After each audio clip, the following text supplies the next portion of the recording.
ꯇꯥꯕꯤꯔꯤꯕꯁꯤꯡꯕꯨ ꯉꯥꯉꯣꯝ ꯀꯤꯔꯟꯅ ꯇꯔꯥꯝꯅ ꯑꯣꯛꯆꯔꯤ꯫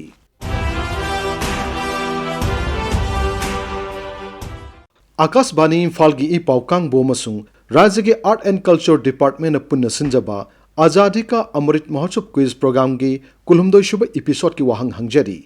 वाहंग अदुदी इंग सोक लिसिंग मचानिपान हुंपुत्रा निथोई की डिसेंबर दा मच्चा रोंक्रेक विलेज की लानफमदा ब्रिटिश लानमिसिंग की मथक्ता अटैक तौबद लुसिंगखिबा भारत की लुसिंगबा अदु कनानो। The question is, name the Indian leader who led the attack on British Army in December 1872 at Matsa Rongkrek Village Battle. अखोई email address airinfalnewsquiz@gmail.com da isagi ming laifam amadi contact number ga loinana adongi paukhum thabirau. Mamangi irai numita quiz program asigi kunithoi suba episode ta hangjakhiba wahang Mughal निंगथोरेल Jahangir की मतमदा Bharat लाखिबा England की अहानबा official ambassador to India अदु कनानो।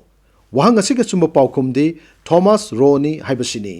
ख्वाइदगी हाना चुम्ब पाउखुम पिरखिबा मियोय अहम खंगतचरे मखोइसिंग अदुदी अहानबा winner ना मोइरांगकंपु साजेप्तगी हेमजित युमनामनी।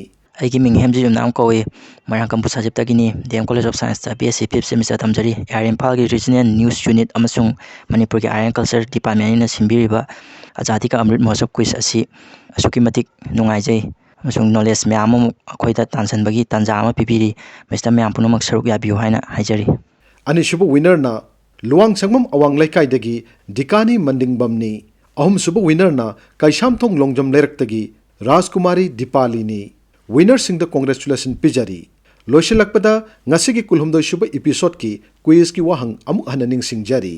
इंग सोक लिसिंग मचानिपान हुंपुत्रा निथोई की December दा मच्चा रोंक्रेक village की लानफमदा British लानमिसिंग की मथक्ता अटैक तौबद लुसिंगखिबा भारत की लुसिंगबा अदु कनानो।